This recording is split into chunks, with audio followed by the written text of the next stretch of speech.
Let's make a delicious watermelon mocktail mimosa. Let's start off with the most important ingredient, a watermelon. Let's cut up the watermelon into little pieces.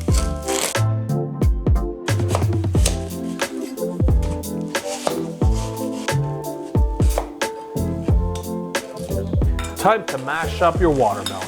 Now the reason why I'm not mixing up the watermelon in a blender is because if you break the watermelon seeds, you'll get this bitter flavor in the juice, and I'm trying to avoid it. So just by hand pressing it, you avoid this issue. Get yourself another bowl and a fine strainer. Now strain your watermelon juice. Now fill up your glass halfway with the watermelon juice. Squeeze a little bit of lime juice over it. Top it off with some non-alcoholic bubbly. And now decorate it with a little piece of watermelon. And there you have it, a delicious watermelon mimosa.